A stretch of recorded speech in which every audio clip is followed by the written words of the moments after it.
ಮಾಡ್ತಿರ್ತಾರೆ, ಆಯ್ತು ನಂದು ಇದಕ್ಕೆ ನೀವು ಏನ್ರೆ ಇದರಿಂದ ಹೊರಗೆ ಬರ್ಬೇಕಪ್ಪ ಅಂದ್ರೆ ನಮ್ಮ ಸೀನಿಯರ್ ಆಫೀಸರ್ ನಾನು ಕಾಲ್ ಕನೆಕ್ಟ್ ಮಾಡ್ತಾ ಇದ್ದೀನಿ, ಇದನ್ನು ಕಾಲ್ ಕನೆಕ್ಟ್ ಅವ್ರಿಗೆ ಕಾಲ್ ಮಾಡ್ತಾರೆ.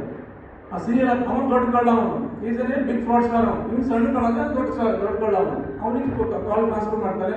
ಅವ್ನ ನಂತರ ಇವ್ನಿಗೆ ವಿಡಿಯೋ ಕಾಲ್ ಮಾಡ್ತಾರೆ. ವಿಡಿಯೋ ಕಾಲ್ ಮಾಡಿ ಎಲ್ಲ ಪೊಲೀಸ್ ಬ್ಯಾಕ್ಗ್ರೌಂಡು CBI ಬ್ಯಾಕ್ಗ್ರೌಂಡ್ ಎಲ್ಲ ತೋರಿಸ್ತಾರೆ. ತೋರಿಸಿ ಹೇಳ್ತಾನೆ ಆಯ್ತು ಅವ ಏನಂತಾನೆ, ಆಯ್ತು ನಾನು ನಿಮಗೆಲ್ಲ ವೆರಿಫೈ ಮಾಡ್ತೀನಿ, ನಿಮಗೊಂದು ಇನ್ಸ್ಟೆಂಟ್ ಆಗಿ ನಾನು ಲೀವ್ ಕೊಡ್ತೀನಿ, ಕೊಡ್ಬೇಕಪ್ಪ ಅಂದ್ರೆ ನಾನು ಹೇಳಿದ್ರೆ ನೀವು ಕೇಳಬೇಕಾಗತ್ತೆ ಅಂತ ಹೇಳ್ತಾನೆ. ಏನ್ ಮಾಡ್ಬೇಕು ಸರ್ ನಾನು ಅಂತಂತಾರೆ. ಏನಿಲ್ಲ, ನಿಮ್ಮಲ್ಲಿ ಇವಾಗ ಅಮೌಂಟ್ ಎಲ್ಲಿ ಇಟ್ಟಿದ್ದೀರಾ, ನೀವು ಅಮೌಂಟ್ ಎಲ್ಲಿಂದ ಬಂತು ನಿಮಗೆ? 2 ಕೋಟಿ ರೂಪಾಯಿ ಕೊಟ್ಟಿದಿರಲ್ಲ, ಎಲ್ಲಿಂದ ಬಂತು ನಿಮಗೆ? ನಾನು ಕೊಟ್ಟಿಲ್ಲ ನೀವು ಹೇಳ್ತಾನೆ, ಇಲ್ಲ ನೀವು ಕೊಟ್ಟಿರೋದು ಅವ್ನು ಹೇಳ್ತಾನೆ.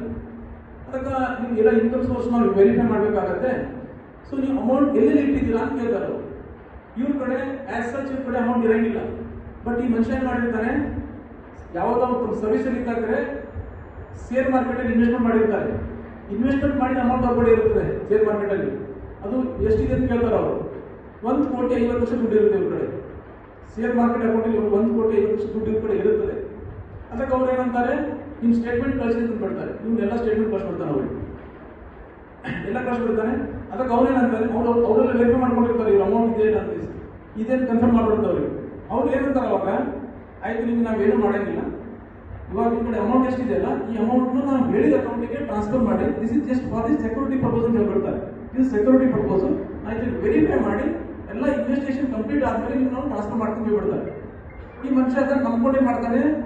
3 ದಿನದಾಗೆ ಅಷ್ಟು ದುಡ್ಡು ಅಮೌಂಟ್ ತನ್ನ ಅಕೌಂಟಿಗೆ ಡ್ರಾ ಮಾಡಿ ಎಲ್ಲ ಡ್ರಾ ಮಾಡಿ ಏನು ಮಾಡ್ತಾನೆ, ಅವ್ರು ಹೇಳಿದ್ದು 3 ಅಕೌಂಟಿಗೆ ಡ್ರಾ ಮಾಡ್ತಾನೆ. ಸೊಸೈಟಿ ಒಂದ್ಸಲ 40 ಲಕ್ಷ ಹಾಕ್ತಾನೆ, ಒಂದ್ಸಲ 50 ಲಕ್ಷ ಹಾಕ್ತಾನೆ, ಒಂದ್ಸಲ 30 ಲಕ್ಷ ಹಾಕ್ತಾನೆ. ಈ ತರ ಅಮೌಂಟ್ ಹಾಕಿ ಅವ್ರನ್ನ 2 ದಿನದ ಬಸ್ ಹಚ್ಚಿ ನನ್ನ ಸೇವಿಂಗ್ ಇರ್ತಲ್ಲ ಇನ್ವೆಸ್ಟ್ಮೆಂಟ್ ಇದ್ದಲ್ಲಿ ಇದ್ದಂತ ಅಮೌಂಟ್ ಅಷ್ಟು ಡ್ರಾ ಮಾಡಿ ಅವ್ರು ಹೇಳಿದ ಅಕೌಂಟಿಗೆ ಇಲ್ಲೇ ಬಳ್ಳಾರಿ SBI ಬ್ಯಾಂಕ್ ಟ್ರಾನ್ಸ್ಫರ್ ಮಾಡಿರ್ತಾರೆ. ಬ್ಯಾಂಕ್ನವ್ರು ಕೂಡ ಹೇಳ್ತಾರೆ, ಅವ್ರನ್ನ ಬಳ್ಳಾರಿ ಬ್ಯಾಂಕ್ನವ್ರು ಹೇಳ್ತಾರೆ, ಇಷ್ಟೊಂದು ಅಮೌಂಟ್ ಯಾರನ್ನ ಟ್ರಾನ್ಸ್ಫರ್ ಮಾಡ್ತಾ ಇದ್ದೀರಾ ನೋಡಿ ಅಂದ್ರೆ, ಇಲ್ಲ ಸರ್ ನಾವು ಅಲ್ಲೇನೋ ಬಿಸ್ನೆಸ್ ಮಾಡ್ತಾ ಇದ್ದೀವಿ ಅಲ್ಲಿ ಕಳಿಸ್ತಾ ಇದ್ದೀವಿ. ಬ್ಯಾಂಕ್ನವ್ರು ಕೂಡ ಹೇಳ್ತಾರೆ, ಆದ್ರೂ ನೀವು ಅಜ್ಜ ಕೇಳಕ್ಕೆ ಅಷ್ಟು ಹೆದರಿತಾನೆ ಅಜ್ಜ. ಇನ್ನೊಂದು ಕಂಡೀಷನ್ ಹಾಕಿರ್ತಾರೆ ಅವರು, ನೀವು ಎಲ್ಲಿ ಹೊರಗಡೆ ಎಲ್ಲಿ ಹೋದ್ರು ಕೂಡ ಕಾಲ್ ಡಿಸ್ಕನೆಕ್ಟ್ ಆಗಬಾರ್ದು, ಕಾಲಲ್ಲಿ ಇರ್ಬೇಕು. ಅವನು ಫೋನ್ ಕಾಲಲ್ಲಿ ಇರ್ತಾನೆ ಅವನು ಅಜ್ಜ.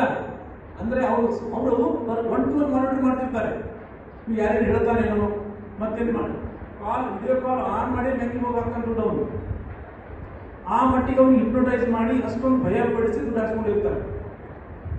ಮತ್ತೆ ಇನ್ನೊಂದು ಸ್ಟೆಪ್ ಏನಪ್ಪಾ ಅಂದ್ರೆ ನೆಕ್ಸ್ಟ್ ಹೇಳ್ತಾರೆ, ಆಯ್ತು ಎಲ್ಲ ದುಡ್ಡು ಹಾಕಿದ್ದೀರಾ, ಸೊ ನಾಳೆ ನಿಮ್ದು ಕೋರ್ಟ್ ನಡೀತಾರೆ, ನಿಮ್ಗೆ ನಾವು ಕೋರ್ಟಲ್ಲಿ ಬೇಲ್ ಕೊಡಿಸ್ತೇವೆ ಅಂತ ಹೇಳ್ತಾರೆ ಅಜ್ಜನ.